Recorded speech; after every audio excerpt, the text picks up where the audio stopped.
All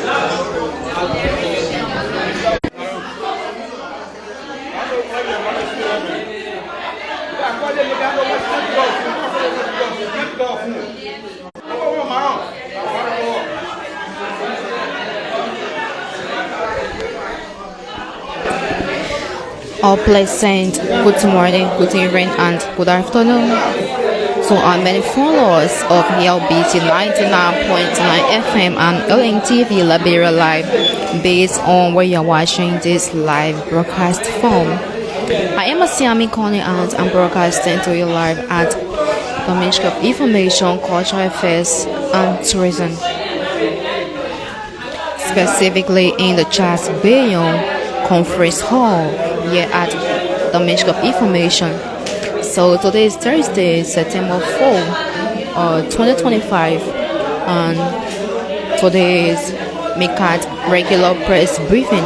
So arriving and sitting of journalists will be done at 11:45, and that has already been done. So today MICAT press briefing will be addressed by Honorable Jeremy Pia, Minister of Information, Cultural Affairs and Tourism here at MICAT. Honorable Pia will speak to a wide range of national issues relative to government policies and programs. So in attendance will be Councillor Cooper Crown, Ministers of Labor, Honorable Warren Bryant, Superintendent Montserrado County, and the DCP, Federal TM Bargo, Officer in Charge at the Liberia Drug Enforcement Agency, LDEA. So Councillor Crown will provide updates on the labor sectors of Liberia and other ongoing initiatives relative to the operations of the ministry. Superintendent Bryant will provide updates on development projects in Montserrado County and ongoing efforts to tackle substance abuse across the country. So Deputy Commissioner of Police Officer in charge of the Liberia Drug Enforcement Agency, Bwako, will present his team plans in the national fight against drugs, highlight his recent pronouncement concerning LDEA officers, and share detail of the agency's future operation under his leadership as the officer in charge. So if you are just joining, I would like to say welcome. This is LBT FM and LNTV Liberia Live. So stick and stay with us. Don't you go away as we bring you full coverage of MICAT regular press briefing.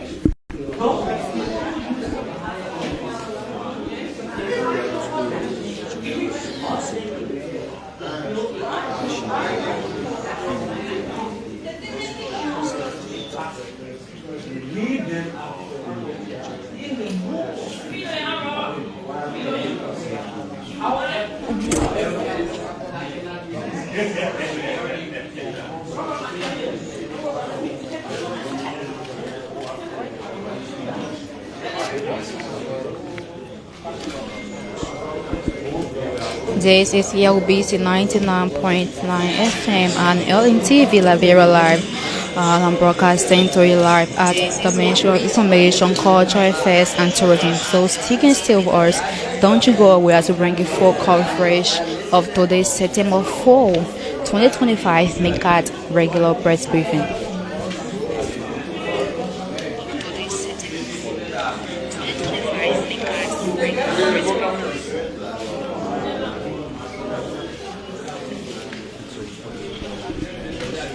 So once again, MICAT will play host to Councillor Cooper Crown, Ministers of Labor, Honorable Jeremy Pia, Ministers of Information, Cultural Affairs and Tourism. Minister Pia is expected to speak on a wide range of national issues relative to government policy and programs.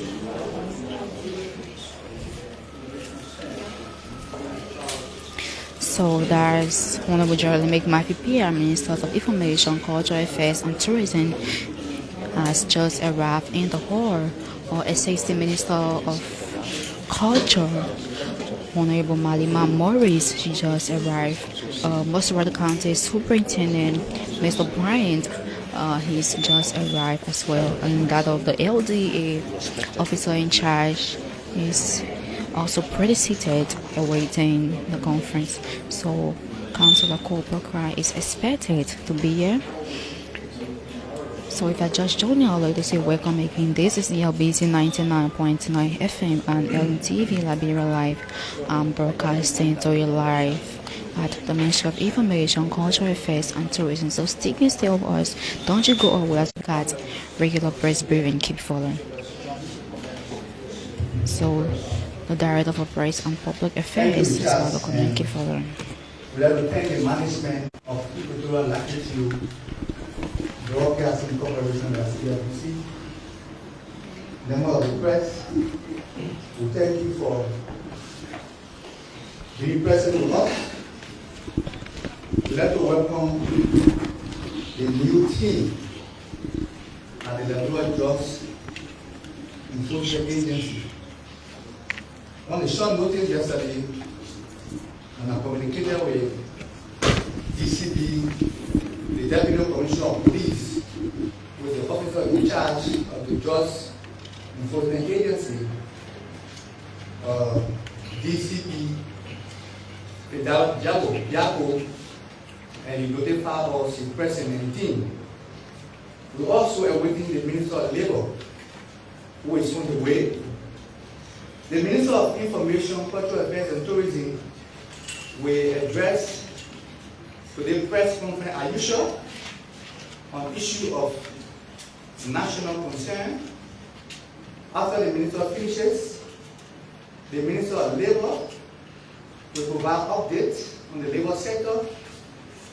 The Meru House in Montserrado County, the Vice Bureau of the President, the Superintendent of Montserrado County, on the rural Bryant, will also provide us updates on development within Montserrado County. And then after that, the new team have outlined their plan for the transformation of the Drug Enforcement Agency. So that team headed by Chief Diago will also come and verbalize some of the press releases that have been issued on their website, some of the meetings and engagement with local and international partners, and how it intends to fight the issue of drugs and substance abuse for the government of Liberia under the limit Matupia to take on the podium in Zambia. That was the voice of the acting assistant minister for Information Services, and he's the current Director of Press and Public Affairs. This is Honorable Jola Megmafi PM, Minister of Information, Cultural Affairs and Tourism. Keep following.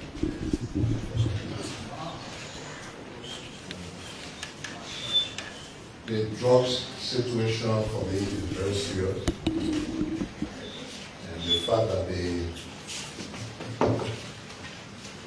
interim team from the LDA is present, the Minister of Labor is 9 years. I would think that after I have spoken, the officer in charge of the LDA will come. Because it's here, and the matter at hand is very serious. And then the rest of the protocol will be followed. It's good to be back in the Charles William Press Hall, and I want to thank the representatives of the MICAT reporters who joined me during the homegoing of my sister. The team represented well. They were at all of the different events. They were in the canon, and the family appreciates the fact that they identify with us during that period. I want to thank our friends in the media, newspapers, and radio owners who did free announcement both on radio and in the newspapers for the funeral arrangement. I and we thank them and say that we appreciate whatever they've done for us.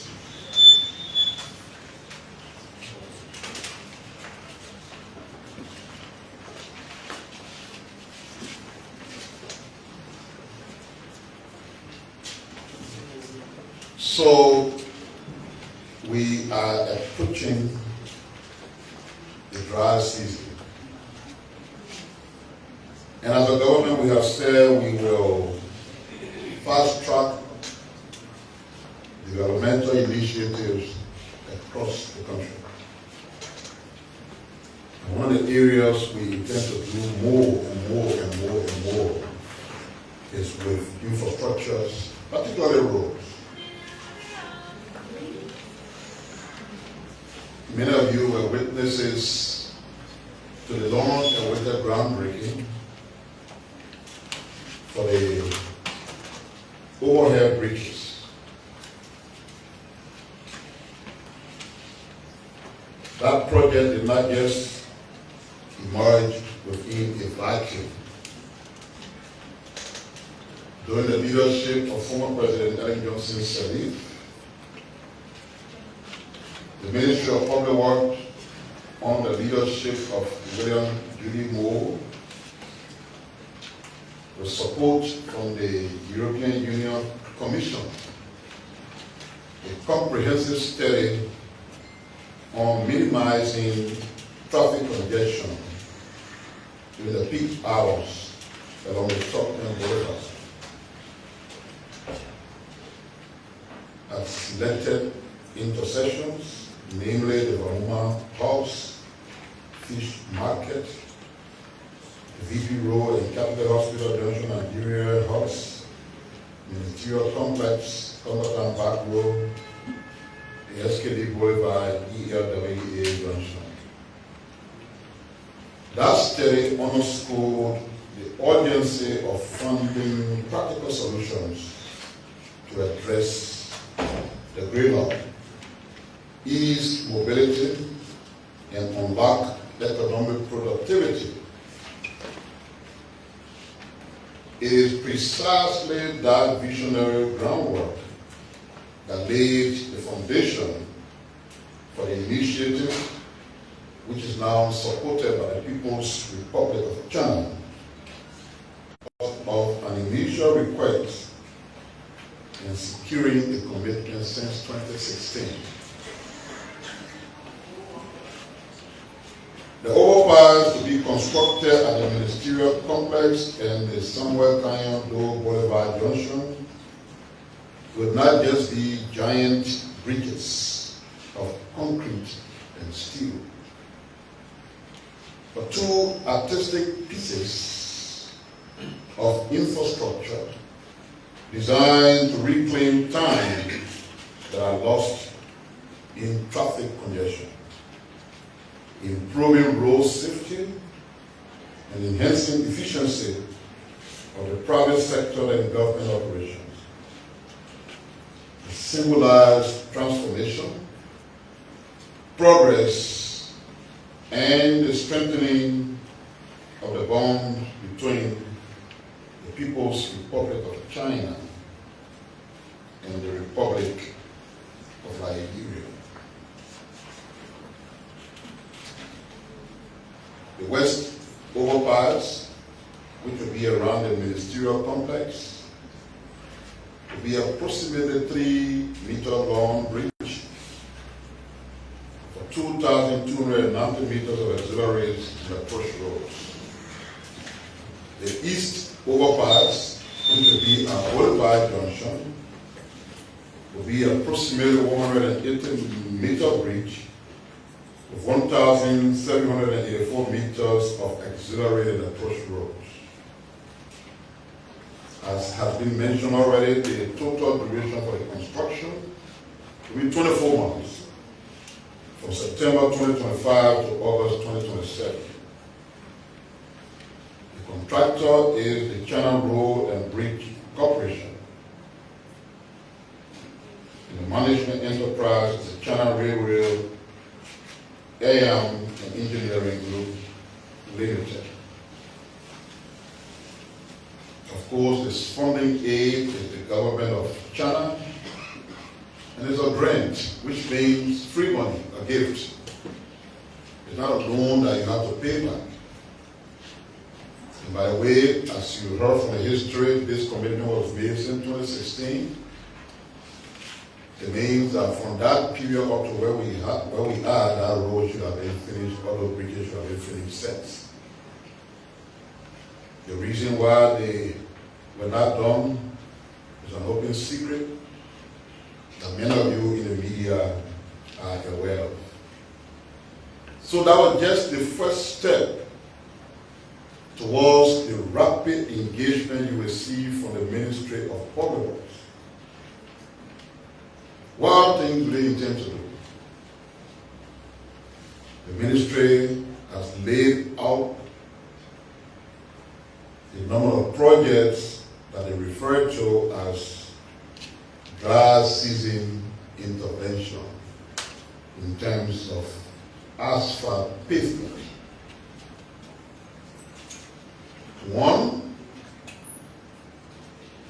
they will recommence, enhance and speed up the construction work on the road ELWA junction to the Roberts International Airport.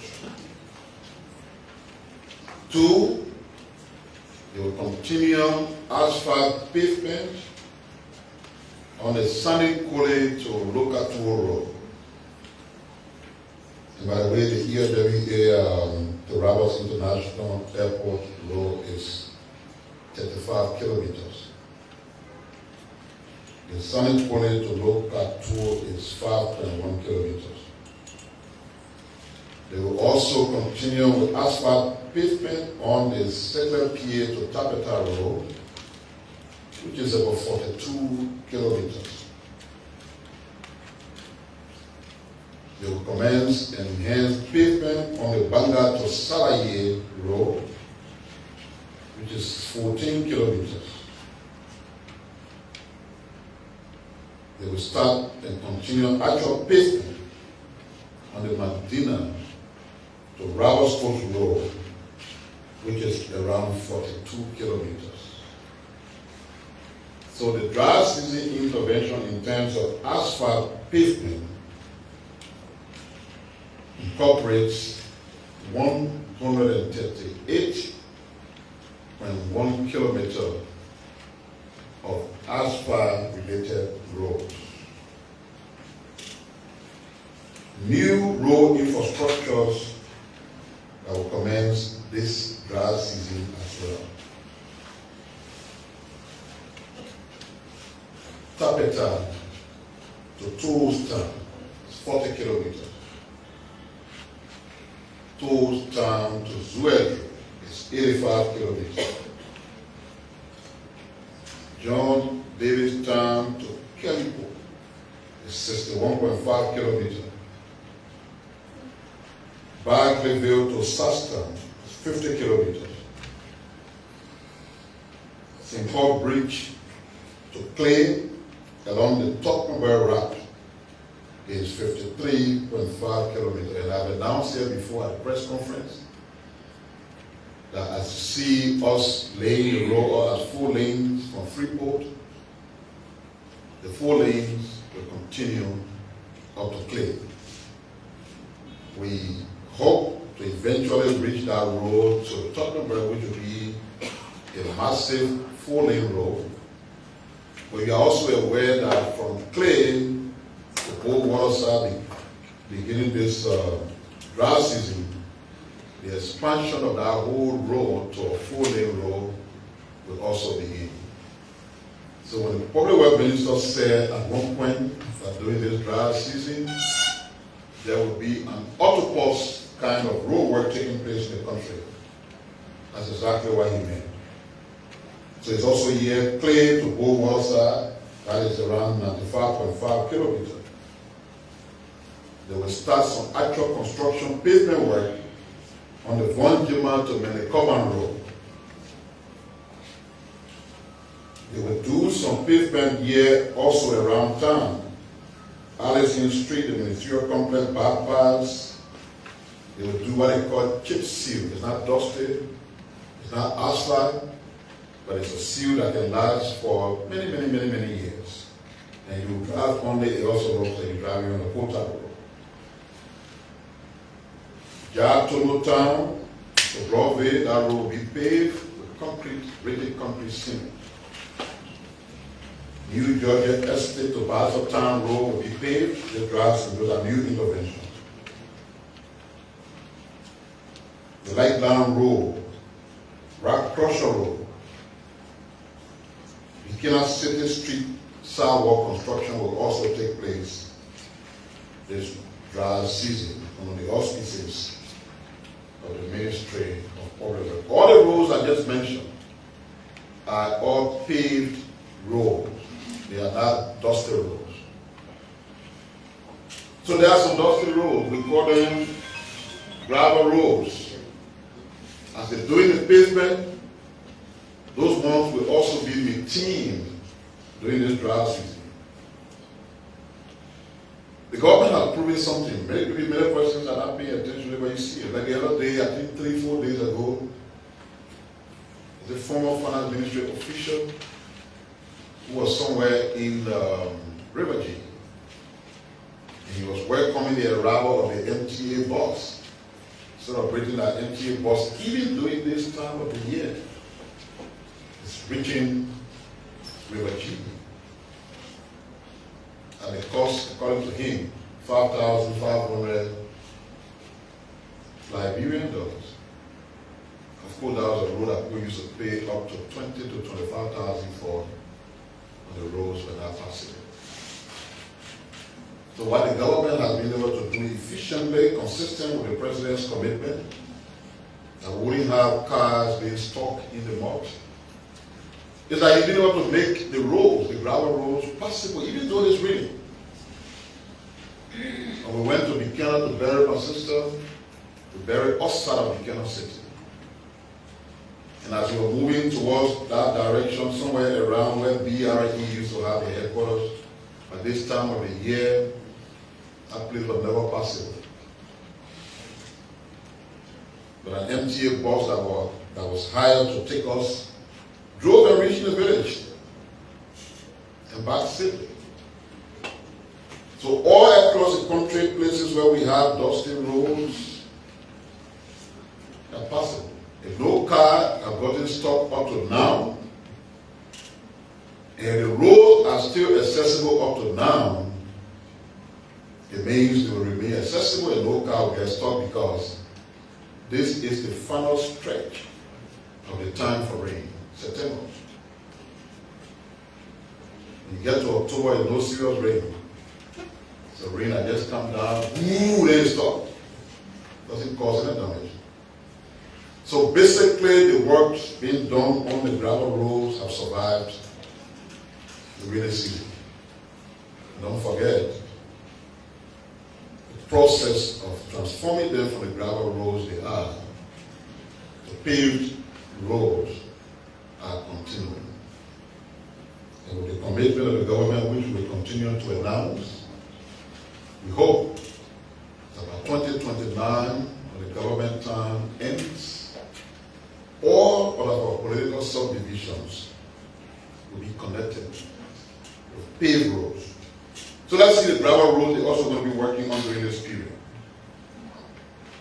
Greenville to White Chicken. If I don't get it right, don't blame me, I'm not from Southeast. I'm from Grand Bassa.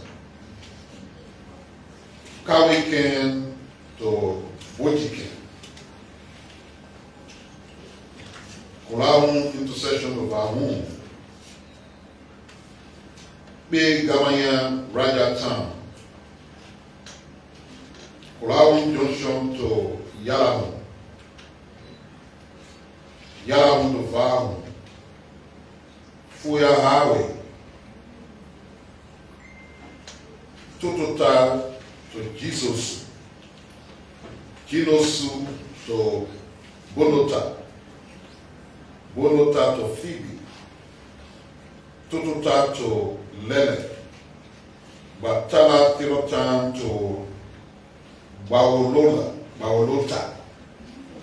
U-turn to Moine, two-turn to O-Yapie, Kawiken Junction to Dwakin, Jaboken.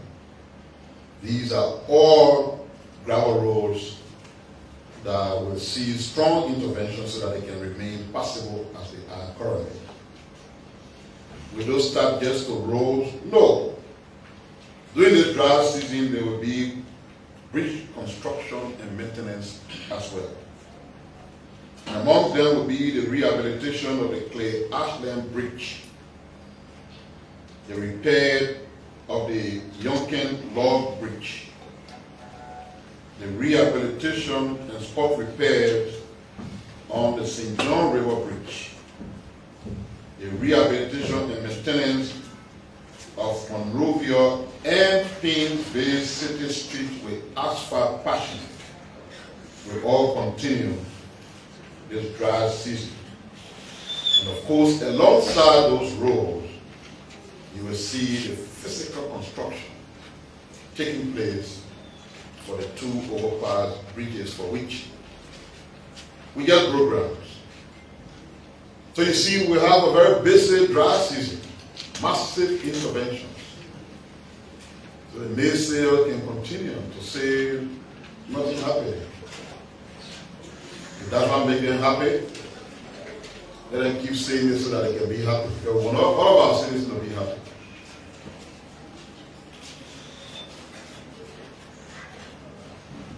In order to increase access to safe drinking water, the Liberia Water and Sewage Corporation has made a number of gains. Based on the government's plan for 3,500 new household connections to safe drinking water in 2025, the LWSC has done 2,006 new water connections within its network in Monrovia, in Bokolu, in Rabosports, in Saniquile, and in Vonjura. And the remaining work will be done before the end of the year. Of the 10 kilometers for the 48-inch water pipeline that has been installed coming to Monrovia, 4 kilometers of the pipeline has been completed, meaning the gap of 26 kilometers for completion, and the work is ongoing to cover the 6 kilometers. With all the material for the project in country, the Water and Sewer Corporation says work is progressing steadily to strengthen Monrovia bulk supply. The work taking place on the 48-inch pipe will replace the old 36-inch pipe, which is outdated. The focus is not just on Monrovia, but the rural parts of the country as well. The government of Liberia has released the first tranche of payment for the construction of the water supply systems in Greenville, Montserrado County, in Plebo, Maryland County, and in Zwedru, Grand Gila County. The Liberia Water and Sewer Corporation has treated 873.1 million gallons of water, and it represents water treatment in Bokolu, in Monrovia, in Rabosports, in Saniquile, and in Vonjura. 12 new water coasts were rehabilitated and reconnected to increase water supply. A total of 47 new sewer connections were done since January this year, while 308 manholes were cleaned and has significantly reduced the flow of sewage waste in the street of Monrovia. We have all been following the situation in Ganta, Nima County, where there were some violent actions because a motorcyclist was murdered. The government firstly condemned the fact that there are criminal elements in our society that are targeting young people who are trying to use very honest means of making a living. These are young people who are creating jobs for themselves by being back riders. But there are some bad people among us who are not just targeting them to take away their motorbikes, killing them. Recently in MICAT, another bike rider was killed. The 2 individuals who committed the crime were arrested. They confessed their involvement. And then with the other situation in Ganta, the government condemns that. But the government also calls on the bike rider, anybody who may be of interest, that when these things happen, let us not use violence as a means of seeking redress. So in the case with Ganta, police initial funding conducted with suspect Jonathan Dan and Amos Buayu at the same address, the LPRC community in Ganta, who were arrested by community members in Bunanin town trying to sell a Bajaj motorcycle. Revealed that the Bajaj motorcycle found with them does not belong to the victim, Jackson Roland, who was murdered, or allegedly murdered on Sunday night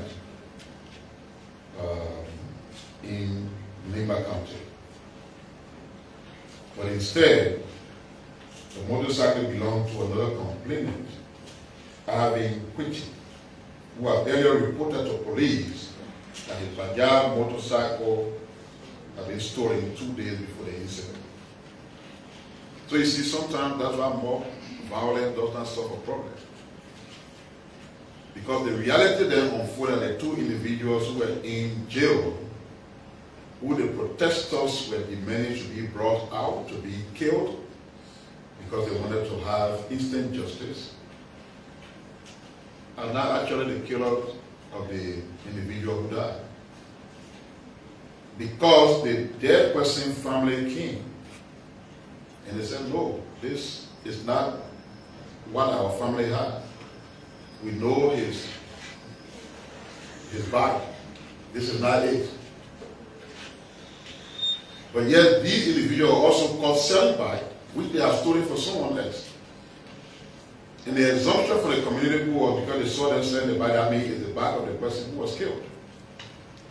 And because they knew that they were in police custody, they demanded that they be placed out to be summarily killed. So imagine if they succeeded in killing them. We would have killed 2 persons who were not associated with a crime for which they were protesting.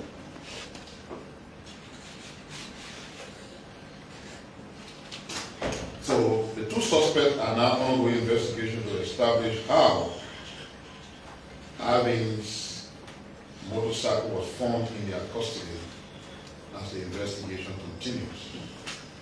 But the good news is calm has been restored in Ganta.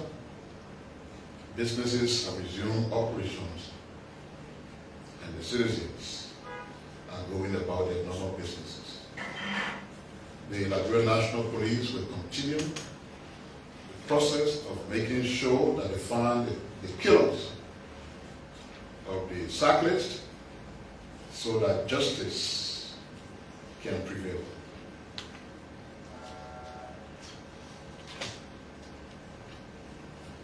As part of the government of Liberia's desire to reduce rice importation and boost local rice production, the government of Liberia, through the Ministry of Agriculture, has commenced the disbursement of funding to 500 farmers across 8 counties under the Public Sector Investment Project, PSRP, the national initiative to boost rice production and reduce imports.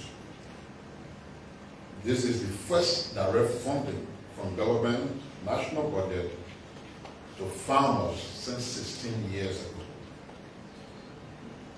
This year, which is 2025, the agriculture component of the PSRP has been allotted $4 million to support rice, cassava, maize, oranges, avocados, and coconut production. Farmers will cultivate 1,000 hectares of lowland rice in Bomi, in Grand Bassa, in Grand Cape Mountain, Margibi, Lofa, Montserrado, and Nema counties.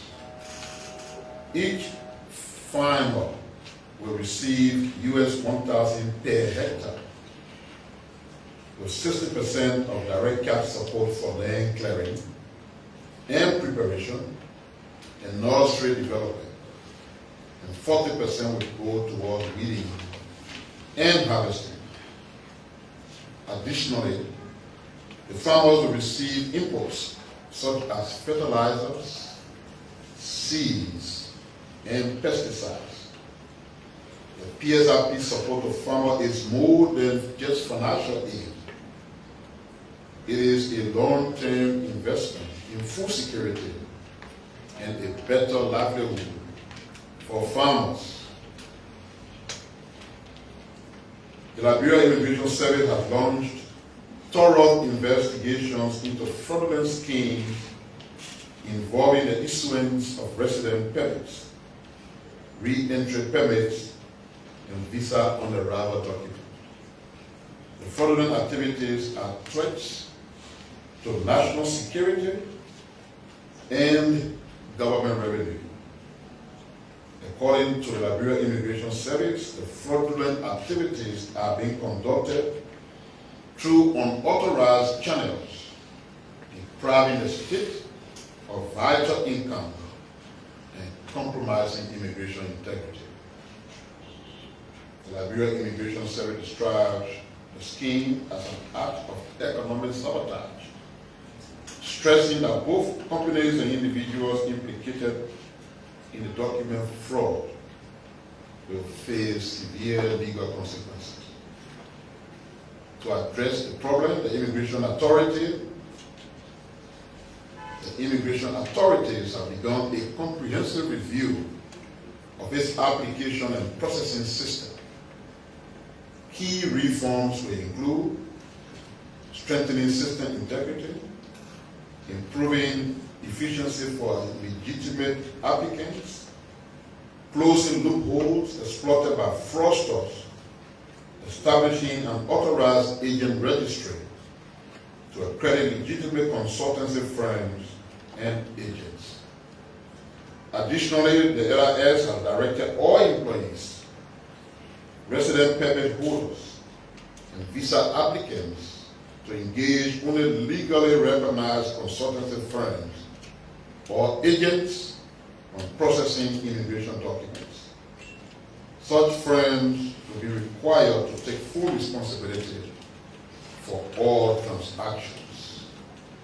The authorities have warned that failure to comply will result in the cancellation of documents or outright rejection of permits that are deemed fraudulent. Even though these are news already available to you, but it's important to note that as people always crying for bread and butter issue, the government is taking action. You are aware that the president took action based on recommendation from the Special Committee on the Economic Situation of Price Hiking, led by Vice President Cohn, to reduce the price, the wholesale price of rice and flour, and as of yesterday included the cost of eggs, which is now being produced also in the country. The carton was costing around $60 US, But the presidential directive is being reduced to 50. The Ministry of Commerce is warning that there will be strict enforcement, and that businesses that will take interest in testing the resolve of the government in finding solution to the press situation of our citizens will eventually have themselves to blame. And the last thing I want to close on, but before then, the Liberia Maritime Authority towards building human capital, they dispatched 22 Liberians who are students to pursue higher education in different maritime fields at the Regional Maritime University in Ghana.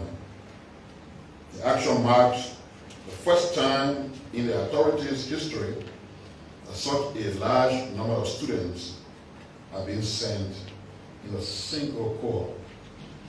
The beneficiaries who were selected through a competitive recruitment process with honor-take studies at both undergraduate and graduate levels in fields critical to maritime and the shipping industry. These include ports and shipping administration, international shipping and logistics, environmental management, renewable energy engineering, and maritime engineering. The initiative reflects Liberia's commitment to strengthening the country's human capacity building in the maritime sector and ensuring a steady pipeline of skilled professionals to support national and international shipping operations. Of the 22 recipients, 19 will pursue postgraduate studies, 11 males and 8 females, while 3 students have been admitted into the undergraduate programs. Among the postgraduate scholars are Kennedy specializing in environmental management, renewable energy engineering, shipping logistics, areas that are considered increasingly vital to sustainable maritime development. And finally, as I was about to say, all the people who can serve in government, if you believe in God, is either you come from the mosque or you come from the church. If you are a church goer, it is required of you to know and understand the Bible. Because you see, salvation is personal. No pastor will take you to heaven. No bishop will do it for you. Because salvation is a self-initiative. So the fact that we go to church and we submit ourselves to pastors, to bishops, and all of that, does not suggest that our salvation rests in their hands. And because we too understand the Bible, we know that even the Bible calls on people to respect authority. Just as we respect leaders of the church. Because we are supposed to give to Caesar what is Caesar, and to God what is God. And the primary reason why the church exists is to lead people to heaven. I guess it's the same with Islam. You want people to obtain salvation. So the focus, the messages, everything that you do as a leader of a church or a mosque should primarily be geared towards winning souls for Christ or for God if you are a Muslim, and leading them to heaven. It appears some, though called by God and are in those roles, are paying less attention to that responsibility that they have as shepherds and are busy wearing political garments. Somebody will just wake up from their house in the morning and say, the Bwaga officials are mean, selfish, and what? There are 3 things they say in a row. Lazy. Mean, selfish, and lazy. That one I appreciate. We respect you. We are members of the churches. We are members of the mosques. You respect us. You must not live in the same place. And I just say myself because I don't want to use myself as an example. So how do you know that I mean? Oh, okay, if I'm giving something to people and put camera behind me, what most of them do? They're going to divide small soap to put big camera behind them to show that it's doing good to people. Do you know what we pass through, what we do? Talking about me? Or because we're not broadcasting it? What is the definition of the official being lazy? Or selfish? What kind of scientific survey you've done? Or sometimes you sit down in your closet, you want to be heard. So you just throw disrespect at public officials, just hear all over the place and say things against them, never going to know you around. And this has become a constant habit of the former president of the Liberia Council of Churches, Reverend Condemnation. He has no regard for people in public service. He gets up at will and just throw walls at them. So when later he's going to be strong. How many areas in Liberia have you extended our church to build on the since we did it? That are strength. When you go all around the country, you see a Baptist church somewhere, you see a Methodist church somewhere. Where else do I go to see new water in the desert church beside your road? That's where your strength is supposed to be. That's where you're supposed to prove that you're strong. Say we lazy and you strong.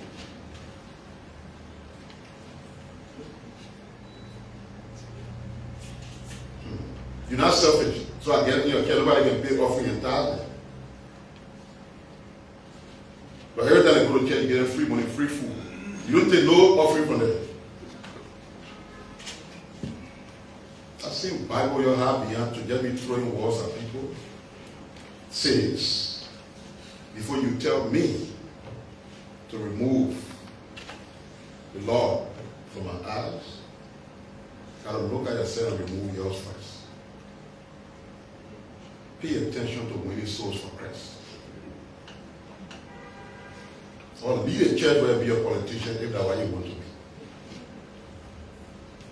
But your constant attacks. There are issues that you can talk about as a church leader, true. Nobody stops you from doing that. We know that there are some bad things taking place in society that you can talk about. The church can talk about that. But you're attacking individuals. Waka government officials are mean, selfish, and lazy. Why you form that reckless statement?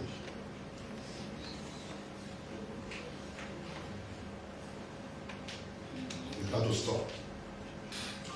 Or put the church camera down, join the politics. Let's see you as a politician, then we'll treat you differently. Don't force us. Because we are Christian, like I said, we are Arab Christian or Muslim, and we are mindful. The scripture says, touch not my anointed. Do my prophet no harm. The prophet too will not be doing people harm. So you won't be doing harm to people lead that church building, come as a politician. Because it's a normal thing. People are being politicians here. The current president of the council of churches, for example, ran in one election as vice presidential candidate. It's not a crime. But find your spot to come there. Don't hide behind the pulpit and be attacking people. I will not say more than that. But I know you will come again. Then me too will come. Sorry. So that was the voice of Honorable Jola McNafitia, Minister of Information, Cultural Affairs, and Tourism. Honorable Minister of Information, Honorable Superintendent,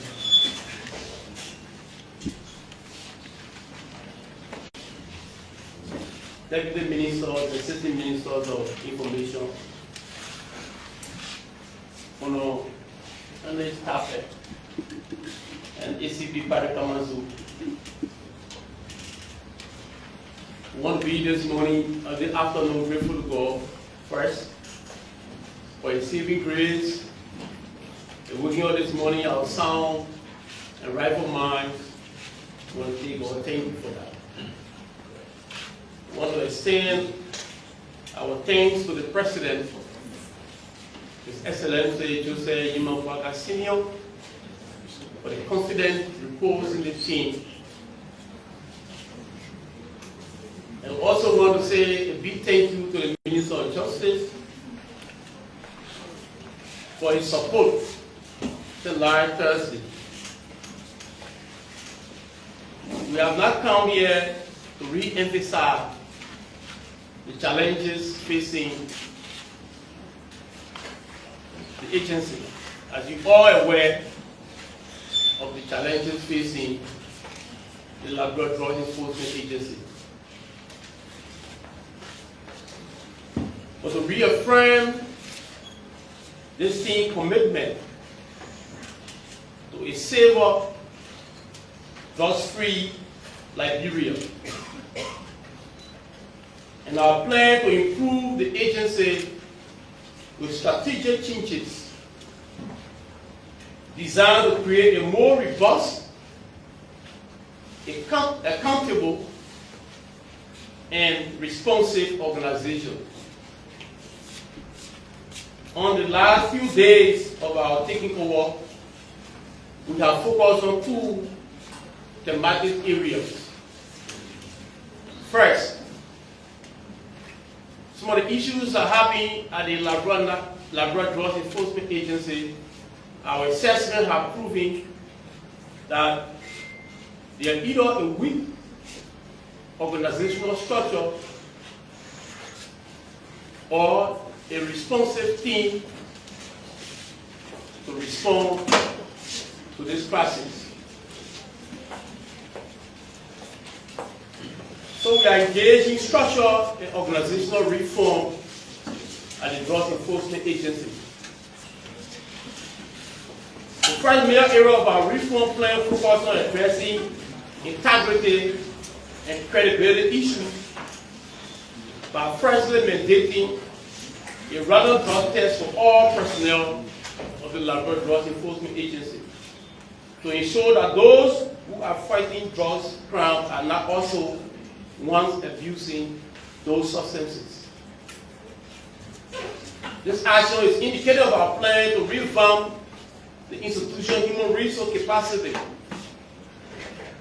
and fully develop a credible, professional, and reliable workforce.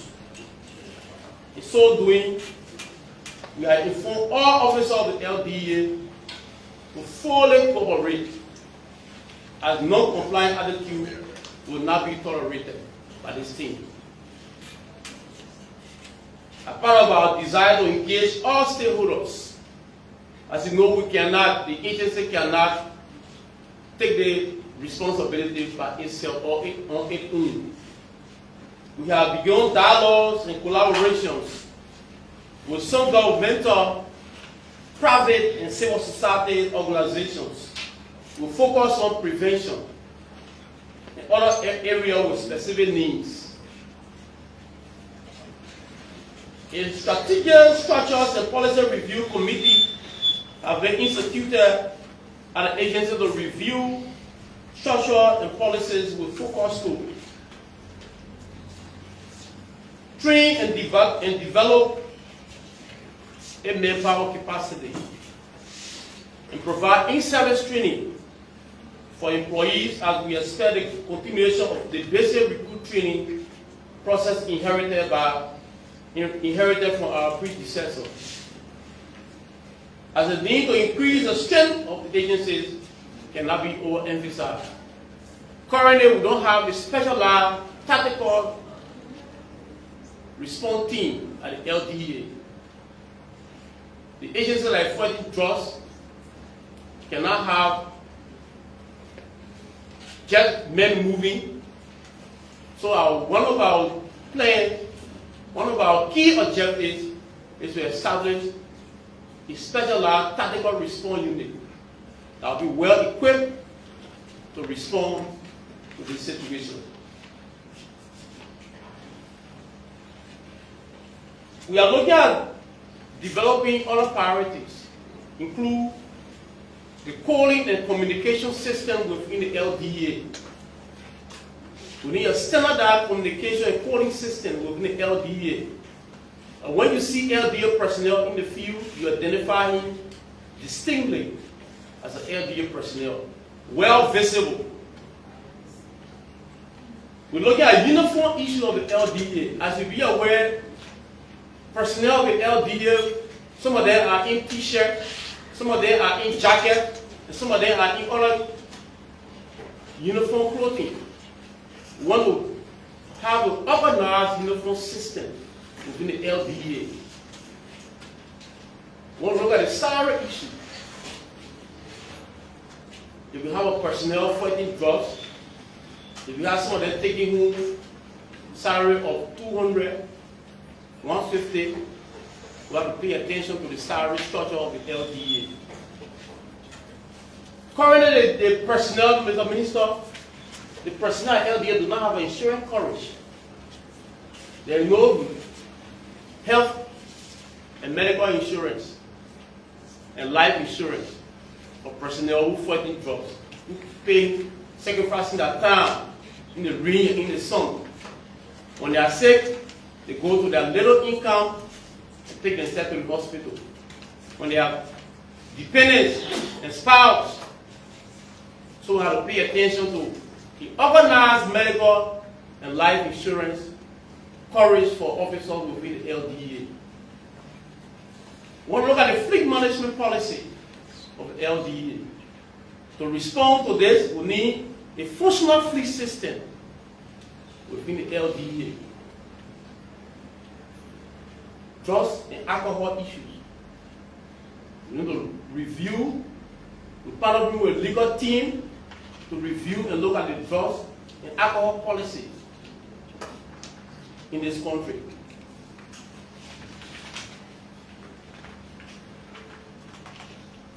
Recently, the Ministry of Health announced a restriction on shisha and tramadol. When policy statements are made, there should be a strategic framework to execute that. Currently, we don't have a strategic framework to execute that. So in incoming days, we'll be partnershiping with the Ministry of Health, Ministry of Youth and Sport, Ministry of Internal Affairs, Ministry of Commerce, to look at how we can develop a framework to implement this policy. We want to have a standardized procedures in the LDA to respond to incidents. Operational guidelines to ensure that our response is consistent with policies and procedures. Our evidence handling are consistent with protocols and best practice. And our prosecution support. So today, we wrote His Honor, the Chief Justice, to give a leverage to the LDA in accessing a court warrant for such a seizure. The second thematic area is to improve and reinforce our operational capacity. Like I said from the beginning, we want to establish a tactical team that will have the police, the emergency response unit, or the police support unit, well trained, well organized to respond to drug issues. Drug issues around the world is a tough war to fight. Like the minister said, it's very difficult to fight drugs. So we're going to have a team that is responsible to do that, to be able to navigate through cartels and dismantle drug networks. In the last few days, we have developed a strategic 90 days operational plan, working with communities, civil societies, organizations, and other partners in at dismantling drug trafficking networks. demolition of ghettos and criminal hangouts, and the suppression of substance abuse within our boroughs. As you're aware, the President's mandate is 90 days. So we have two responsibilities: to look at the internal administrative structure of the LDA and to dismantle criminal network in drug trafficking and abuse. To achieve this, we are encouraging our media police and all stakeholders, to include the Liberia National Police, the Liberia Immigration Service, the Fire Service, Customs, and all national security apparatus and institutions to join ranks with the LDA in securing the future of our children now and the unborn. Let it be known that the upcoming operations of the LDA will know no foe nor friend. We will drastically deal with any individual or group of individuals that will want to undermine this fight against drugs. Thank you.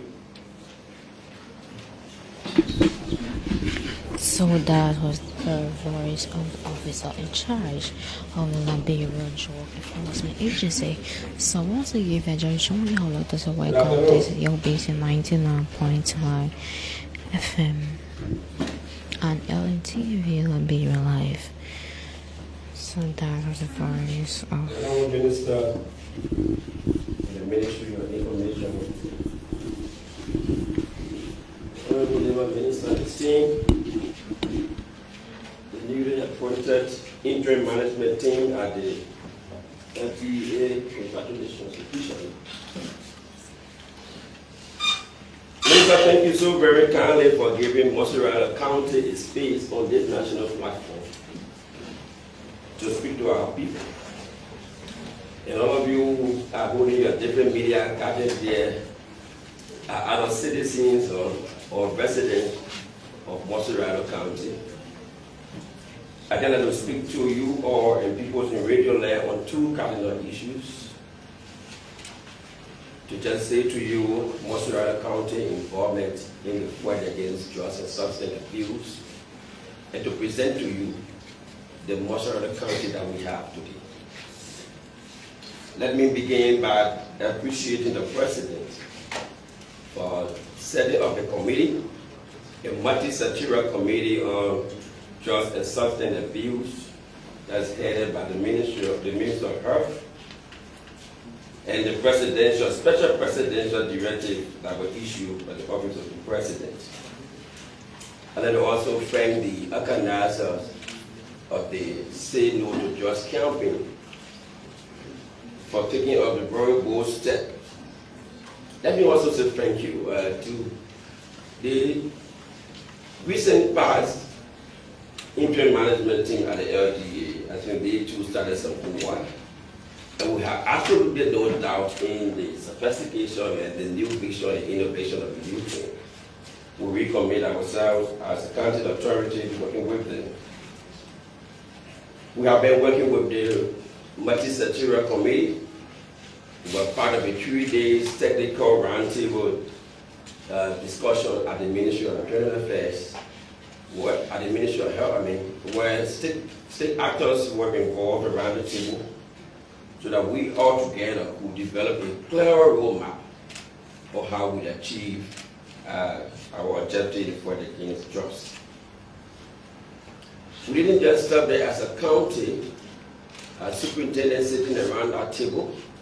We also worked with the chair of that committee and were able to convene a meeting, a technical meeting again with the 21 township commissioners of Montserrado County, the 6 mayors, our district superintendents, and our governor, our board governor, and they all share their own view along with the technical team on how we can further these matters.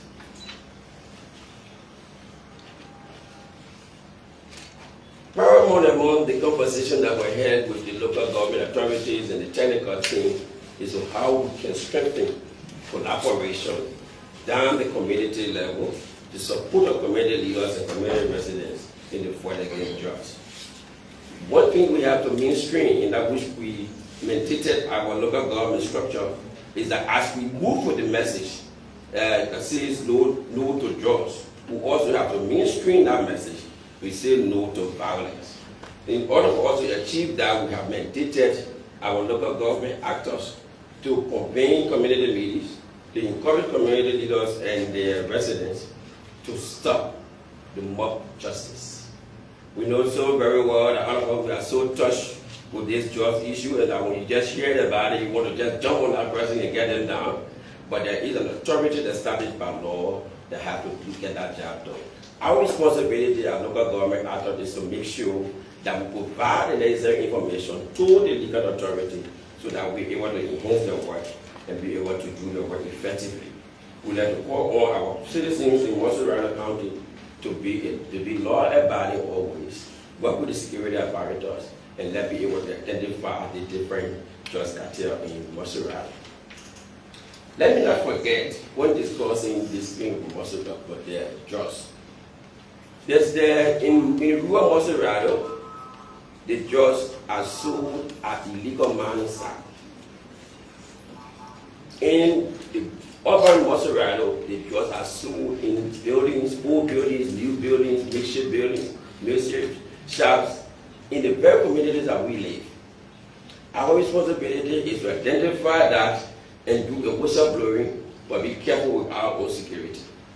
Because we just listened to the interim head of the LTE who have advised us and informed us that this battle is a battle of much seriousness and a commitment because of its intense security nature. So we let to again recommit ourselves to the fight against drugs and substance abuse, and call all of you, and let me appreciate the media for the good work you've been doing. Some of you have developed different jingles, different programs and activities that you've been airing on the various media outlets for us to expand the awareness in the fight against the drugs and substance abuse. I'm told in a couple of days from now, the multi-sectorial committee on drugs and substance abuse will be presenting an update to the office of the president, for which we all pick up as a unit to be able to enforce.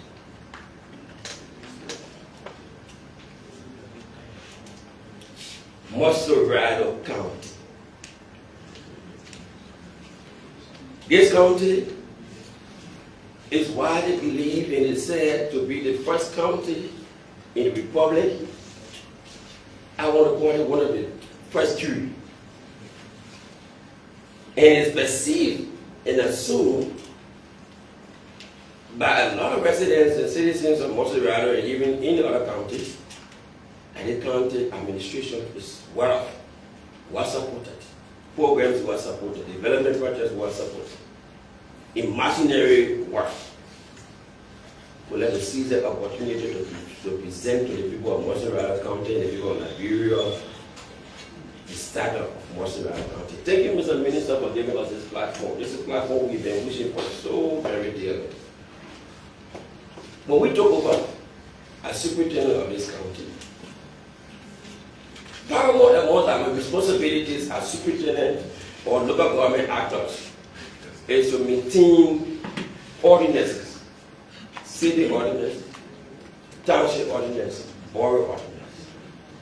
And our responsibility is to inspect different businesses and homes and make sure that they are conducive for business, and then ourselves who have to make our offices to be of standard. So the first thing we did was to make sure that the administrative building of Montserrado Station in Benton, having been touched for more than a decade, for us to do a renovation to that, equip it, furnish it, and make it conducive for business. We didn't just stop there. We moved to all the township.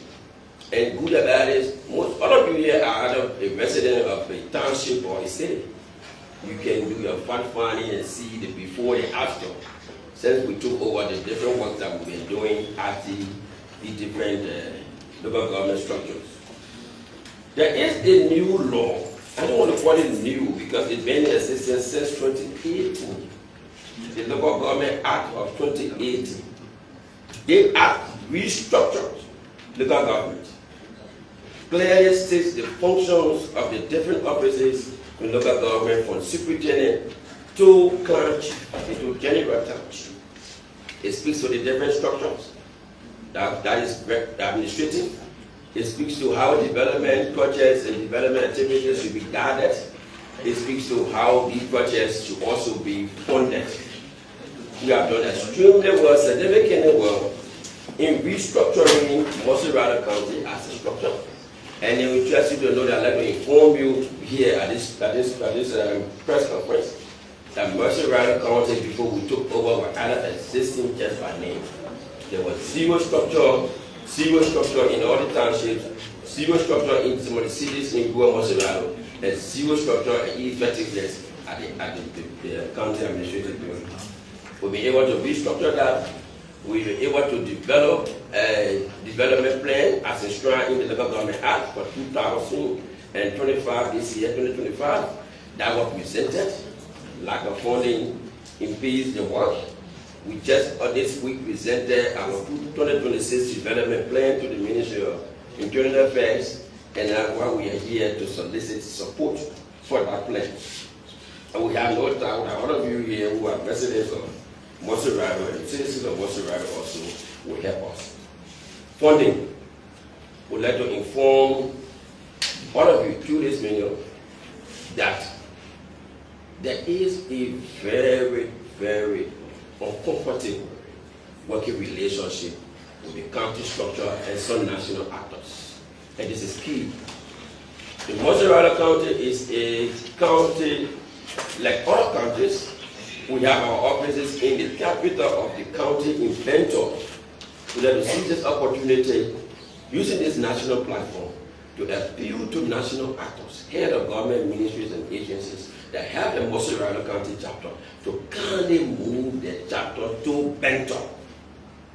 That is the administrative city. That is the sixth administrative seat of the county. We cannot have the Montserrado County office. The Ministry of Health is outside the capital, and almost all of them.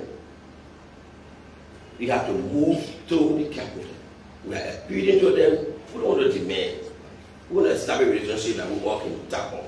So we're just appealing to them to move their offices. Some of them have one room in Liberia, in the ministry. Somebody had 2 rooms in the ministries. Move the office to Bento. We will provide you the space. And that will make our work very effective and efficient. We also like to inform all of you, look, there are institutions that are established. There are institutions that are established, and they are established by the laws that are enacted by our legislature. I'm not questioning the wisdom of the framework of those laws in the past, but I think something much better could have been done. Because some of the concessions that were passed, if they were passed, if the concession was situated in some of the counties in Basel, it was $0. If PNT is seated right in Moravia using our port, $0. The people of Moravia is right here. I'm not saying National Port Authority. The free port of Moravia is one of the 4 ports under the National Port Authority. It's situated right in Montserrado, $0. There is no relationship. There is no relationship between us and the public. Somebody with larger businesses that do not refer to a public-private partnership. There was an agreement signed. We have worked after that for days. We can't get it. Lastly, let me just say to you that the county, Montserrado County as a county, we do not have a functional service center. A county service center. And that county service center was intended to reduce the responsibilities and burden for national government to the local government. to give our people effectiveness in the provision of basic social services. And the good thing about it is that it's an agreement that says 40% of revenue generated from the county service center stay in the county. For Montserrado, there are now ministries and agencies who are doing that work for Montserrado. They are providing those services in Montserrado, and we do not have county services. Now that the county trend, we'd like to conclude by appealing to the national government to history. Chapter 4 of this law speaks clearly to revenue sharing. The conditions of some of the major things revenue sharing, and I like to say also that all the countries have the different uniqueness in terms of economic, opportunities. For Montserrado is commerce and trade. We are appealing to the national government. We are appealing to the national, and this is a message we want to take for us.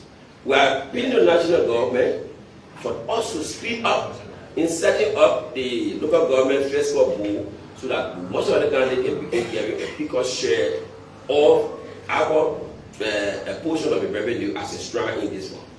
There is a revenue sharing speed directly to real estate. Real estate. We are appealing to national government, and this is a major thing we want to say on this platform, that national government speed up in appointing the local government fiscal pool so that Montserrado County can begin receiving a fair share of the revenue that are collected from our different cities and our different townships so that we are able to support our different programs and activities in Montserrado County. Thank you.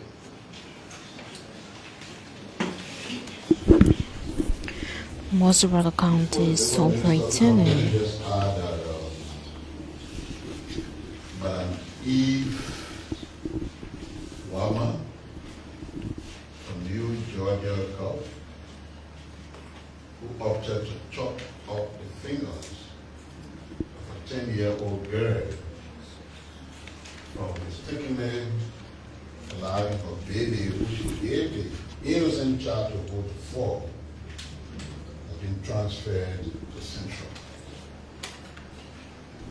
You know, society is getting more and more evil. A woman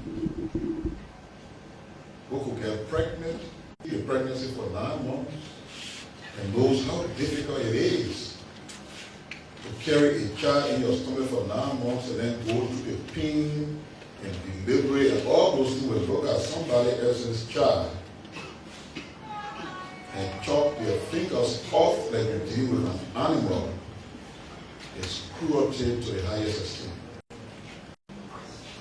It's been established, the police just updated me that that child is not even a child. The child is from compound number 2. The child's parents heard the story, they are in town, and she has been transferred to Central. People got to stop all these wickedness. Where can the humanity go? You see, what is happening to the society? So we've been assured by the police to be investigated and dealt with consistent with the full extent of the law. We look forward to them doing that because people can be that wicked. If you go to look at somebody, a small child, finger, and they're trying to chop it off, you can look at him and kill him. Not afraid of him. Wasting blood. Mr. Minister.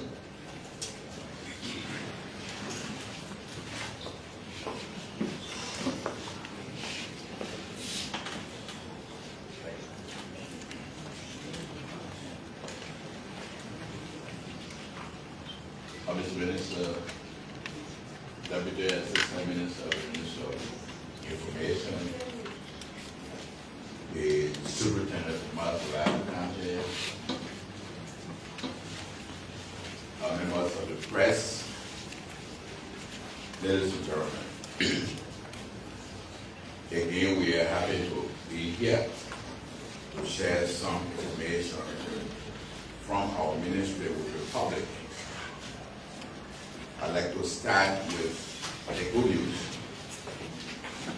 That good news is to talk a little bit about our vacation school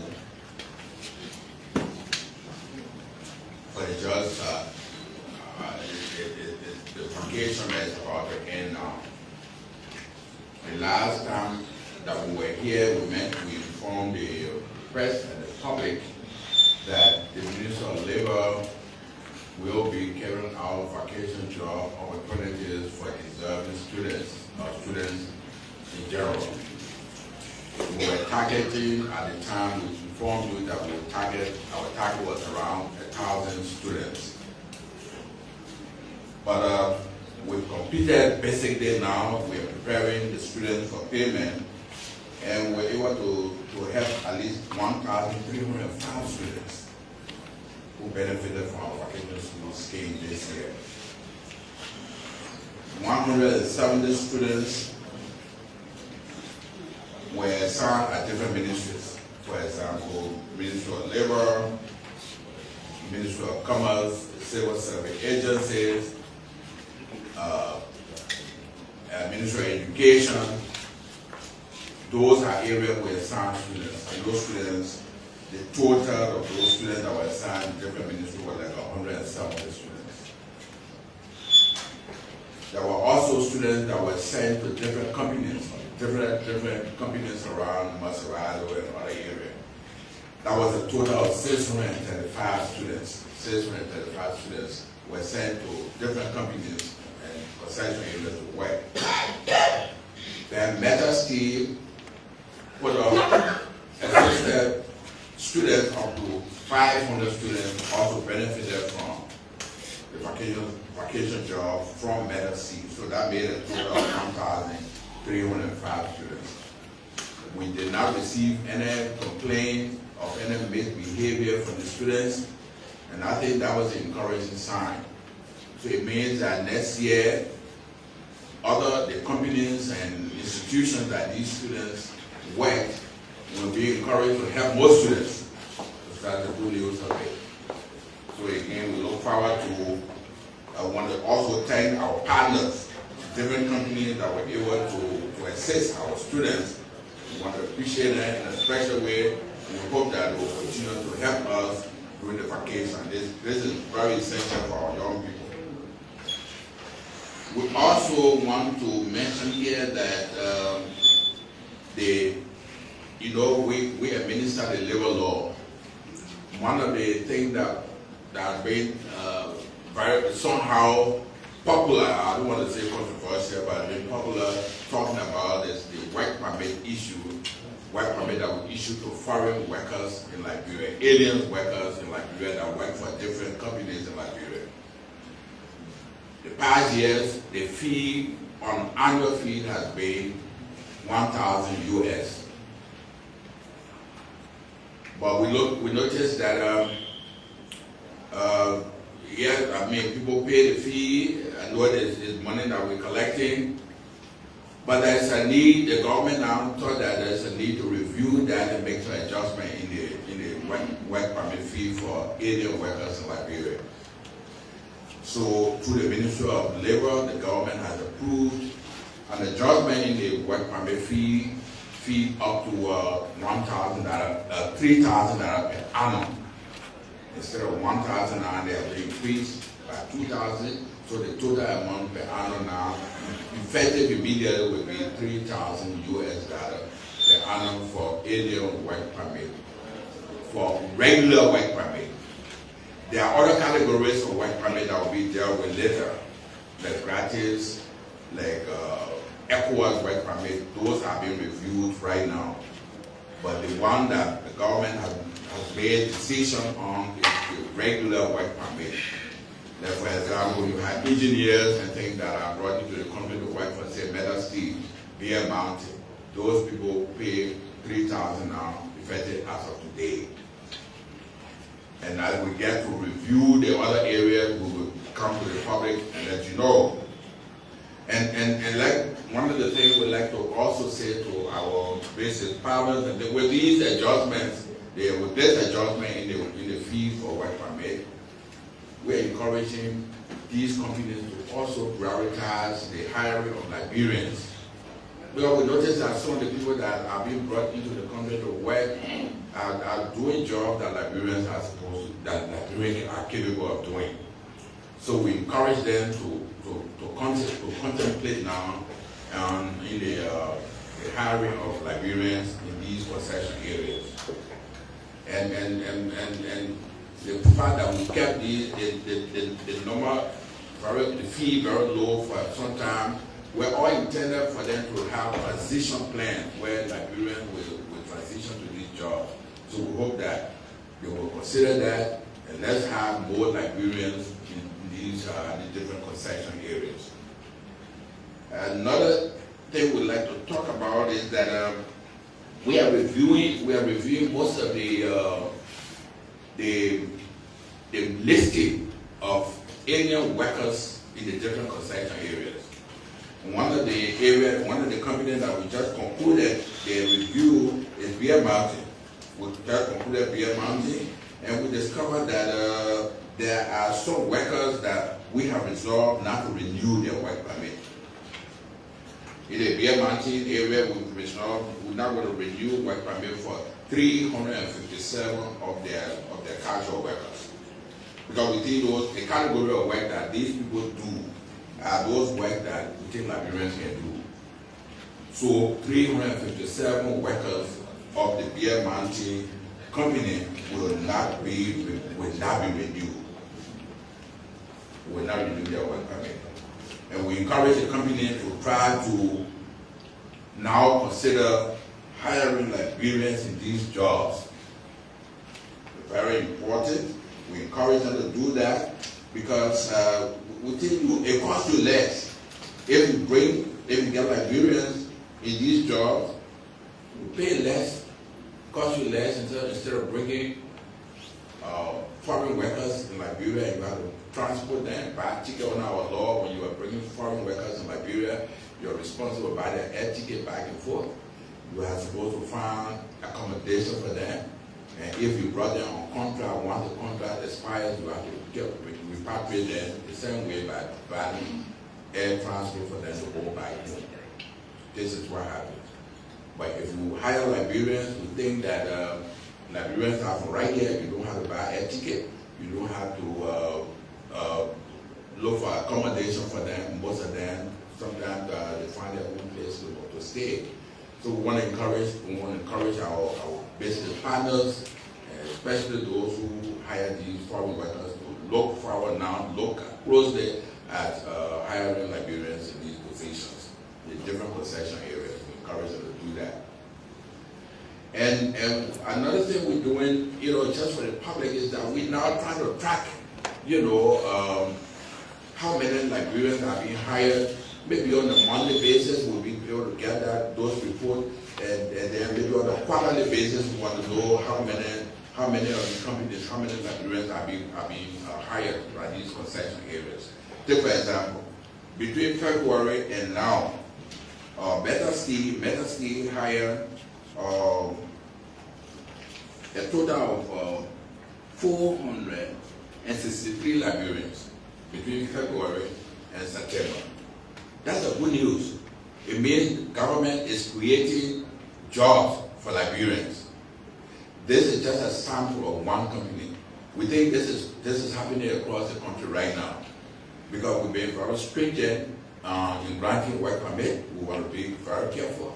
We want to make sure that now to have a regular work permit to the Ministry of Labor, we are requiring these companies to publicize the job. That job should be publicized in the newspaper for 30 days, and you have to announce that also on radio. And we have seen most of these publications. So citizens who are looking for a job, you have to also read the newspapers. We're encouraging companies to advertise jobs. The advertisement is meant for Liberians to apply for these jobs, so that you can be a part of the job market. You are part of the job market already, but want you to work. But you don't sit down, the ministry will not come to you and grab you to say, okay, that carry you to a job. We want you, we give you this information so that you go out to read the newspaper every day to see who is advertising job and where the job is being, where that company is located, so that you can apply. If you also want to reach at the Ministry of Labor, we have an employment bureau. You bring your resume there, we'll put in our database. So companies that want to, if they want to employ, they want to hire people, they contact us. We also will share your resume with them. If you're qualified, you get a job from there. So the opportunities are there, and we want to encourage Liberians to take advantage of these. Because the president has been very concerned about employment for Liberians. And the way we can do it for the Ministry of Labor is to look at all of these opportunities in an organized way. For example, we ask people to advertise jobs. It means we want Liberians to also apply. So if you are qualified, you will be hired. Okay, so this is important, and I think we're getting some good feedback. I hope that continues, and I want the number to grow. We hope that the next time we're here, we'll tell you about employment opportunities from other companies. For example, Seti Brothers, maybe Beer Mountain, Firestone. These places we're talking to them to make sure that their emphasis now should change. Instead of bringing people into the country, let them try to now hire Liberians. And there are certain jobs now that we want to make sure that we encourage, we discourage our businesses here from bringing people from overseas. Take for example, at the Meta State AML, they have the catering services in the hands of companies from South Africa. We have ordered the revocation of all the work permits for that company, called ATS. And the Meta State has asked us for a period between now and December to transition to Liberian caterers. So we hope that they will make the pronounce, they will put the advertisement up, and Liberians who have restaurants and things like that should take advantage and apply for it. And on yesterday, we also made another decision. There is Firestone has they have a place where you got they have a catering services in Firestone, and that is being run by a Lebanese national called Mr. Kali. We ordered the cancellation of Mr. Kali's work permit yesterday. That for you to run a canteen in a company in Liberia, for Firestone, especially that been in Liberia so long, to say that they cannot find Liberians to run a canteen, we will not allow that. We canceled that German work permit yesterday. So I hope we advise them to advertise that facility so that Liberians can apply to get a job. There are certain jobs that we can't just sit and allow people to allow foreigners to come and do right here. Something like catering, something like running a canteen. Because there are not too many foreign workers in Firestone anyway. The bulk of the workers there are Liberian, black people. So why bring somebody else to come run canteen? Except look for Liberians to do that. So we are looking around the country, and where we see opportunities for Liberians, we definitely will not hesitate to take those actions that will place Liberians in those positions. And sometimes we allow sometimes people give us a call and say, look, I saw somebody doing a job that Liberians are supposed to do, or doing some, or foreigner doing certain job. You give us a call, we follow those information up. We follow those information. And if you can remember, a few months ago, I was driving from Nigma someplace, and I saw the Chinese guy holding flag, trying to direct vehicle. I stopped and told them to give the flag to Liberia. And we want to discourage that as much as possible, because you can't travel from China to come to Liberia to hold flag to direct traffic. I thought that is unacceptable. So we'll continue to work with this company, but we'll continue to be straightforward when it comes to certain decisions. And we also want the cooperation of the public. That sometimes there are issues or something that about the ministry, about the working conditions of people that you think we need to know, please feel free to share those information with us. We'll always be able to look at it objectively We're not trying to cheat anybody. We're not trying to discourage anybody from bringing people to Liberia, but bring essential workers, bring technocrats, people, you bring people for a job that you can't find people to do in Liberia. That is the law. That is the law. But if we discover that, if you are able to slip people in, and we find out later on, we take the action, the appropriate action, to make sure that we make the necessary correction. So today, these were the basic things we wanted to talk about. We told you about the adjustment in the fee for alien work permit.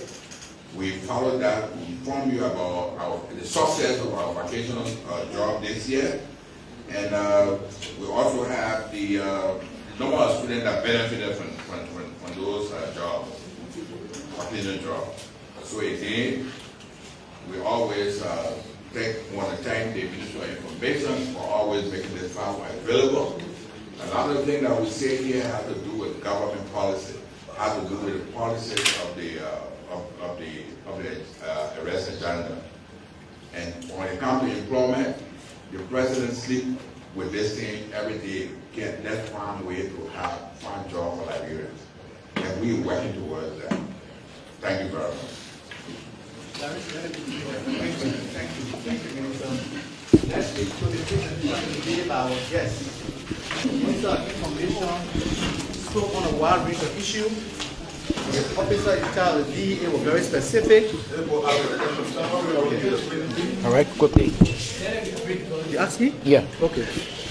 Good afternoon, sir. My name is Charles Johnson from ELBC. My question is to the LDA. I heard your boss, he spoke a lot of activities there, but I visited that place once during the time of the drugs destruction. I did not hear him speak of the facility of the Drug Enforcement Agency, talking about your office. That place, for me, it doesn't look secure because it's situated in the community. It doesn't look fine for me as a drug enforcement agency to be situated in such areas. So if you could just take that, put it to a list as a recommendation to the president. Thank you. My name is Mopolo and I report for Inside Liberia. So let me start with Mr. Bryant. Yeah, Mr. Bryant. You talk about fighting drugs, but despite the establishment of the intersectoral committee in fighting drugs, I visited places in your county, Montserrado, for example, Center Street. The young people down there, I interact with them. They're saying that the issue of fighting drugs, you have abandoned them as government, and then you pay attention to how you can, make sure to fight drugs. So there should be a first priority, find place for them. So the thing is, let me ask a question. The thing is, how are you fighting drugs if these young people are still there in the trenches and you have not gone for them according to them? So how are you fighting the drugs? And Thank you. The next person. let me ask the One person per question. Please come. One guest. You prioritize one. Okay. Minister, good afternoon. My name is Montserrado County. I read for the New Republic newspaper. My question is for the ORC of AD.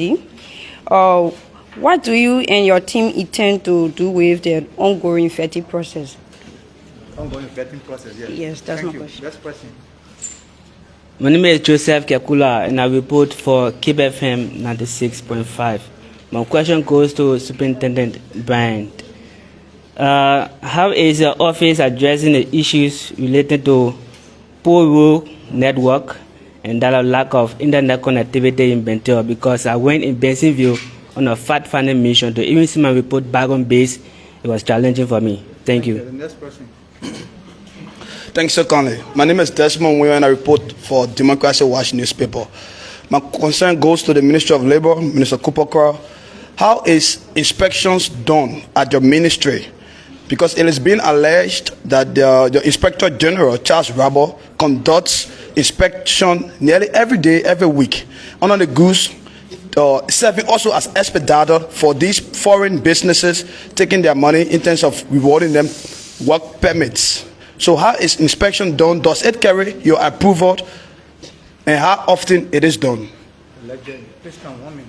Good afternoon. My name is Christopher Bassman and I report for Inside Liberia. to the Honorable OIC of the LDA. My concern have been drawn to the recent media report from DN News involving your two officers at that agency.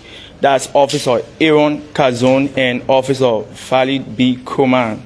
Can you clarify to us the basis of ordering Agent Aaron Kazoo to step aside from the position of the Special Drug Squad, and what criteria did you use to determine the legitimacy of Agent Khalid B. Kroman of that particular entity? Thanks so much.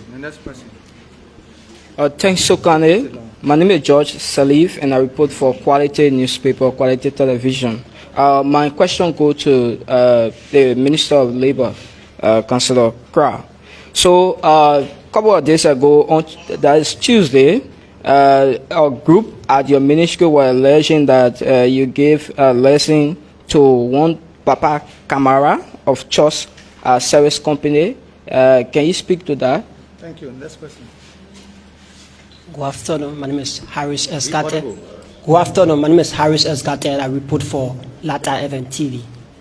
My question goes to the LDA interim leadership. They announced that agents of the LDA will be tested. So if they are tested, if the result comes out positive, what will the leadership do? Thank you very much. The next person, straight to the point. Good afternoon. My name is Jackson H. Shefa, and I report for SAM TV. So my question goes to the Montserrado County Superintendent. Excuse me. So, Superintendent, you spoke well, excellently well. Thank you very much. Then my question is, what have you been doing over the period of time, especially when it comes to our county development funds? How have you been using it? Because you've just let us know that most of the business areas, most of the institutions within Montserrado County, they have not been committed financially to the county. The county haven't gotten a fair share, as you may put it. So what have you been doing with the county development funds? And the second thing is, what is your relationship with the caucus? The next person, the CDA. Good afternoon. My name is Darius Hugo, and I report for WIS TV. And my question is directed at the Minister of Information. Quite recently, we saw in the news that there was a reduction in the price of rice and flour as well. So my concern is, how is the government planning to make sure that there is no fluctuation in the price of rice and flour? The thing is, how is the government ensuring that the price of rice will be stable, will not go up, and will continue to come down? What's that strategy that the government is putting in place? Thank you. Well understood. Bana FM. I'm Larry S. Tepe, and I report for Bana FM. My question goes to the Ministry of Information, to be specific, Minister Pia. Most of the time, to be specific, when the government was launching the town hall, that is, let us talk it, you said something in a quote. You said, we are having a major program at the time where I'm not happy because my best team in the world, that is Barcelona, is defeated. Today, Lone Star is playing Tunisia, and the government spoke, and you spoke for the government, you didn't say anything. Why have you decided to do that? Thank you. All right, questions from the media there. So I will guess we'll respond.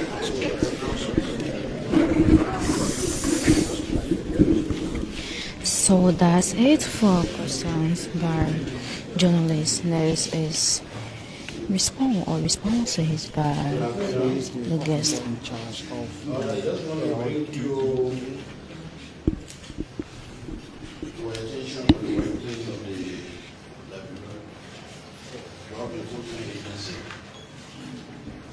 As you said, please. All like 4 days at the Liberia Drug Enforcement Agency, and we are trying to work on the relocation of the area because it's very, very small for us. You can have about 400 to 500 workers in a small building moving all around the building. So pretty soon we are making the negotiation, and if all goes well, we will let you know publicly through the Ministry of Information. 2, we are carrying on vetting there because it forms part of our responsibility. You cannot get somebody that is working in Liberia Drug Enforcement Agency that will do like, I'm not a high school graduate.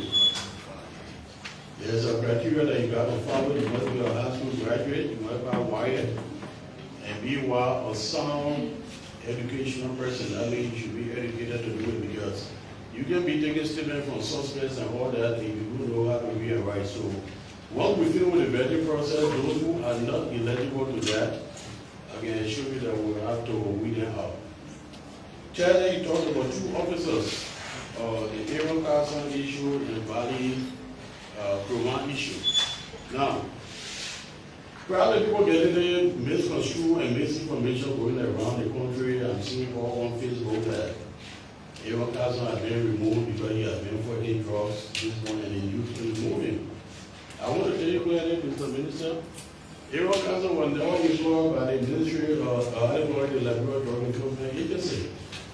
The team that was there hired them to be carrying on operations is not on the LDA payroll. It's not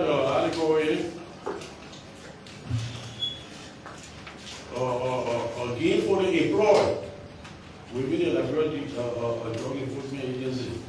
And we know by law, what is not done at all is not done the right way. So we said, who was in the position? Valley was in Proman was in this position when the previous administration went there. They removed him from there. There is someone who have been trained in drug and narcotics.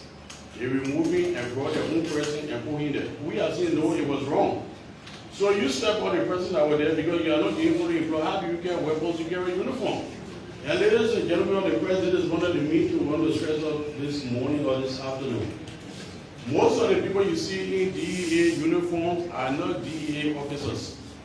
Pretty soon after the vetting, we're going to come up with a new ID card, changing our ID card. The total workforce of DEA is between 400 to 600. Most of them, they drop commanders, we go and recruit their own people to come, and those are the people that cause the problem within the institution, which is wrong. And we are going to weed them out. So let it be clear. You cannot be running on national responsibility and you get aid that they call action agent. Now the man is not on payroll, he's not employed. When the information comes out and we're going to arrest this person, they call you and say, hey, DEA come here before you get there, you finish losing your target. No. We, for the intelligence background investigation, we make sure we have already abolished that action agent program. It's not effective and it is not concise. So you're going to hear more noise. All the people put the action agent down. If you are not employed, you are not on DEA payroll, we will not allow you to carry DEA uniform. You also talk about the agents to be tested for drugs. As a matter of fact, as soon as we enter the building, there's an NGO that is always conducting the drug test. We call him Mr. Minister, your camp. Your test did all before we enter your building. And when we went through the test, the two all passed successfully, and 75 other persons within the DEA came and took the test on the spot, and all of them passed. And we're going to make sure we compare everybody mandatory. All those that are working with drugs and substances will be tested 24 hours. And if we get any problem that you see them misbehaving or doing anything unethical, you can call the DEA office. We're going to set up a hotline that you can call us directly so we can take prompt action. Thank you very much.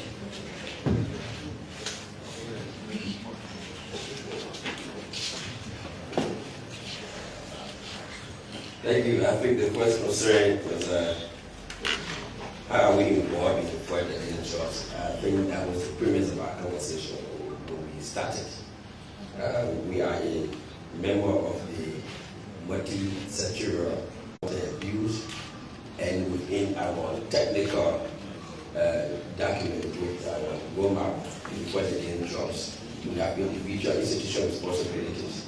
One of our responsibilities as local government structure is to provide the committee with structures or even land where it's needed so that we're able to construct or run rehabilitation centers for our affected youth. We do have the DEA they have the enforcement power. Our responsibility also, what we are involved with, is to work with community leaders and residents of the communities to create more awareness and the danger that is on the drugs and substance abuse. The second concern was growing network and internet. You know, there are things in government, national government, and local government. There are things that we can swiftly handle, and there are things that other things that we cannot handle at local government structure until national government comes in. So for internet connectivity, we were able to have conversation. Absolutely, there was no internet service in Bento. When we took over, we had to move to Orange Liberia. They had conversation on Orange Liberia. And Orange Liberia condition was to give them a spot to build their station. We did give them a spot. They built us quickly what they call internet booster, something temporary. So right now in Bento, there is effective internet connectivity for commercial people. We're also giving them another place where the JC administrative building where they're accommodating the main structure so that they can provide and make the services more efficient and effective. We commence conversation with MTN, Montserrado, and Montserrado that by the end of this week we will put that conversation with Montserrado, and Montserrado also will begin construction of their tower in Bento. It's not just about Bento. We intend to expand that to Rural Paratudi and also Curiousburg and Chismont for other places where there is difficulties. Roads network. After I've touched it, but there's a piece of sheet by me quick. The government of Liberia have been hoping and searching for an economic corridor that will bypass the congested rail market or the rail market district. We have discovered that. We have a conversation with the Ministry of Public Works and other national actors to make use of that corridor. The corridor that will bypass the whole of rail market district is that when you take your truck, the continual trucks from Freeport or the industrial area, is to get it through, and they open up the road, and listen to the minister, they open up that road to the 4 lane. You can get the continual through Corway, and then you find yourself straight in Louisiana, and then you next in Pueblo. From Pueblo, you can through Seville, through Bento, and Curiousburg, you go. So all these things about Red Light Market, Guacho Market, Uminga Market, you bypass that whole thing, and you're not going with the thing. That is the shortest and the most accessible. That will be the most accessible economic corridor. And we will appeal to you, all of you in the media, to help us flag that. The roads is very deplorable. I have formed my own committee, and it's so very serious. I have formed my own committee with the Ministry of Youth Sport. Youth Sport is currently rehabilitating the youth camp in Bento to be able for us to be able to move some of our affected youth who are affected with drugs abuse there. So they also are on my committee, and the Ministry of Health is also building a very big mental home rehabilitation center too, and even intend to move the TB annex there. We have said that we're going to include even the police on that committee because we just gave the police over 75 acres of land that we're going to move the police training academy in police academy there. So we're going to form a team, and that team is going to move to public works and make an appeal for that road to be done. What we've been doing with County Development Fund, all countries get two set of funds. Until we can start the revenue sharing, currently there are only 2 set of funds. You got this county development fund, which is flat rate. The county big, the county small, the county got challenges. 186,000, period. And that 186,000 comes in the last quarter of the year. We will see and we do not get administrative support, administrative fund for anywhere. So we receive only one county development fund, and that was 2024. And whenever we receive it as a county, you receive it just at the point that you are into the county meeting. And the county meeting is not optional. To say Montserrado won't participate, no, you must participate. So you'll be able to allot money from that 186,000 for county meeting. And when we took over with our neck being choked with debt. And we try to clear out some of these areas so that we'll be able to cover to the last concern was relationship with the couples. Excellent. Very excellent. Don't forget that I am the president representative in this country. the vice chair or the president. The legislative caucus represents the legislature. So when we have some disagreement, it doesn't mean we're not working together. No. We are working together very, very well. As a matter of fact, I am now, and the only project that we have in the county is a project that we are doing on behalf of a lawmaker. So every director the law asked the county administration as part of its legislative project for the county to supervise and do this project. So the project is right now at the Tottenham campus where we are being a popular library. So the caucus and the county administration and the county council, excellent work relationship. Thank you so much.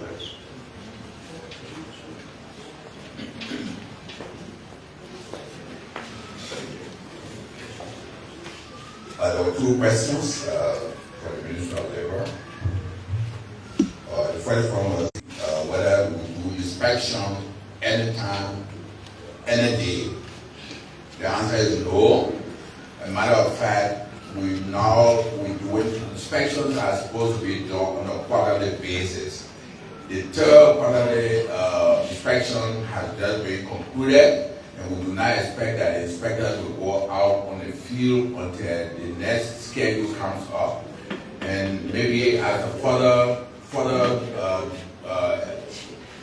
decision to make sure that this is done orderly, when the next section for inspection comes up, we want to have this announced on radio. And we announce that because it's important. We have received several complaints. That would be one of those, that some of our inspectors will go to people's homes, grab people passport or their ID cards. This is wrong. We do not expect that inspectors will go to people's homes without any such warrant.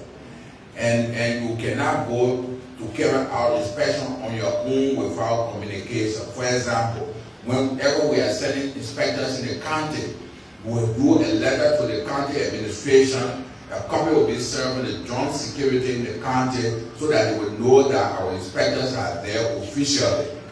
Anything that is done without communication or letter under the signature of the Minister of Labor in any of the county will be illegal.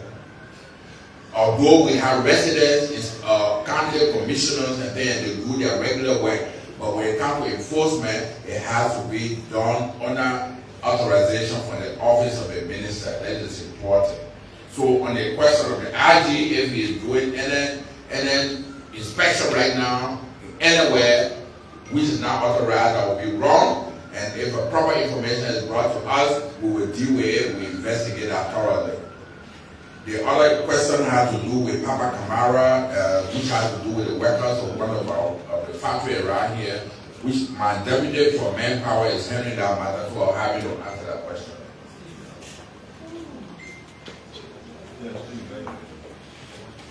Okay, good afternoon. Let me just go straight to the point. I think there was a misunderstanding between the workers and the leadership or the management of the National Brewery. And the name Papa Camara, he is the owner or the manager for Trust Services. Trust Services is an employment and manpower agency for this company. So let me just explain how it works. When there are large companies, you have huge employment. To not go through all the HR issues, employment, doing all those things, you hire an agency that will do all those things and just present you with qualified candidates for your employment. So this is the services that Trust Services is having with National Brewery. And they had something called CBA, the Collective Bargaining Agreement. It's, we have the Decent Work Act, but there are benefits that you might not find in the Decent Work Act. We use the Collective Bargaining Agreement to aid the workers to get more benefit for their work. So that was signed this year, and according to the workers, they said that the management have violated their rights in that collective bargaining agreement, and they had time to protest. So this is where the ministry came in. And I don't know why we are jumping the guns, because 3 o'clock today, we are going to be coming out with a final decision on the ongoing situation with the National Brewery and Papa Camara or Trust Services. That is so far what we can tell you. By 3 o'clock, we will be able to handle and update you on these issues. Thank you.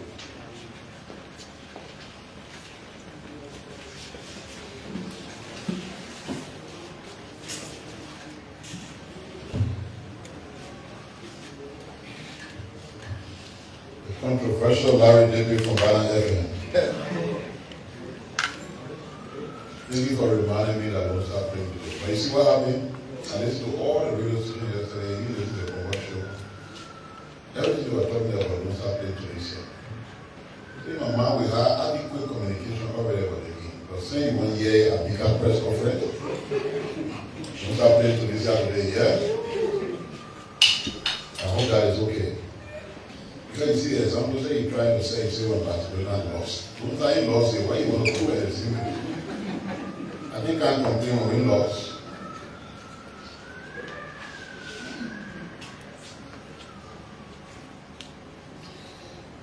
Chief, when I spoke, I said the President has issued a directive.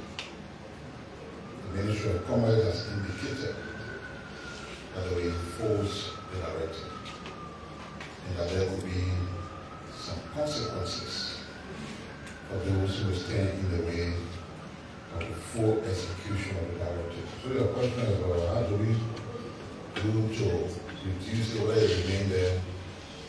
Whatever the presses are now is consistent with what the press is currently. And your question whether we remain it at all times, we keep it there at all times, it's not a question that we can say yes or no to. Because you see, we don't produce rice. These are the gasoline we have. There are things that business people are bringing the country to sell. So sometimes the price on the global market goes up, sometimes it comes down. The current price level is based on where it is now. Take for example, tomorrow global bread price is increased by $7. Then we have to adjust consistent with how the business will to make profit. And our government will bring in the rest and sell it. But as far as the current situation is concerned, that's the price. And the business people will have to abide by the mandate that has been issued. And for those who will try to veer off along those lines, they will have some consequences to face. I think those are the two questions you asked. You didn't do the public. You have released this second edition of the magazine? Yes, sir. Why you break that day? So we're running the New Liberia newspaper, we're running the New Liberia magazine, which comes out quarterly. The first edition was launched. The second one is out. It's purely on government's fight against corruption, profiling all the anti-corruption entities and the work they do. Just before wasting time, going strictly into the third edition, which is focused primarily on the government developmental aims. We're using many fronts to tell the story. We're also doing the second edition of the Republic Town Hall. I think, what time is it? Next week Friday. Next week Friday. It's going to take place in San Antonio. And the key presenter will be the Honorable Vice President, Honorable Jeremiah Cohen. We are contacting a number of land ministers who escort the Vice President, sectorial leaders, so that they can complement him during that time. By way of other time, he's supposed to be one of those centers accounting to be the Vice President. So we're using many fronts to tell the government story. In most cases, not supported. The magazine that I just talked about, the town hall, there's no government funding for it. But we have to find a way to do what we are put here to do. And we're doing all these things alongside what you see unfolding here at the ministry with the refurbishment of this old Asian and decadent building that we inherited, which we are committed to transform into what we want it to be.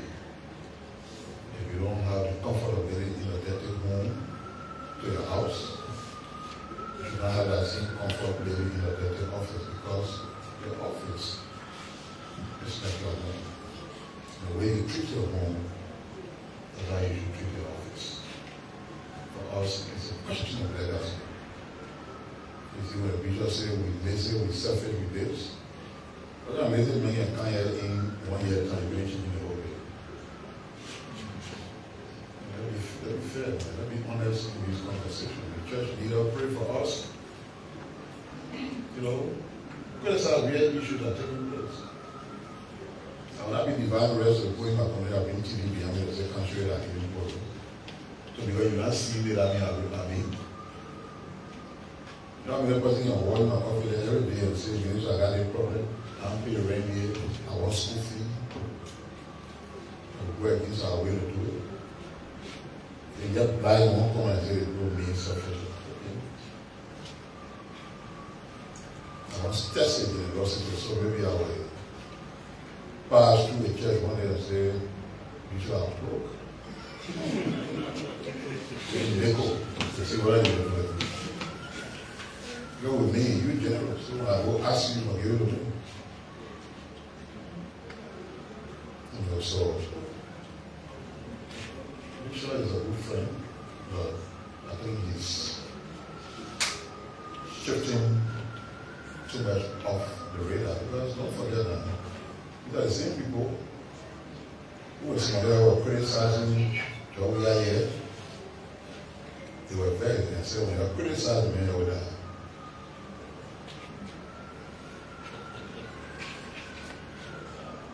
I'm wondering what legacy he left behind as president of the Liberia Council of Churches. Because they evaluate everybody who comes to public office. How did he leave? I want to know the legacy he left as president of the Council of Churches. If anything, I think he left the council so fragmented, so in disarray. Very interesting. I mean, maybe some people are already going to help me. All they fight to go and bring the body of the other church, they want somebody to fight. I hear with your brand or nothing. Church of God is in process. The attention now only. I'm talking about people being lazy and selfish. Don't think it.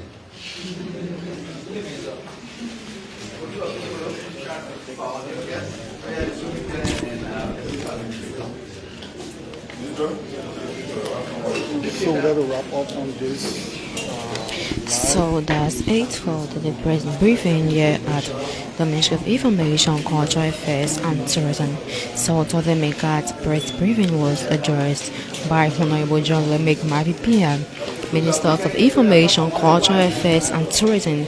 Honorable Pia spoke on trending national issues, affairs in government, and also in attendance was Councillor Copa, Minister of Labor, Honorable Warren Bryant, Superintendent of Montserrado County, and the DCP, the Deputy Commissioner of Police, Fagjarati Embargo, is the officer in charge at the Liberia Drug Enforcement Agency. Councillor Copa provided updates on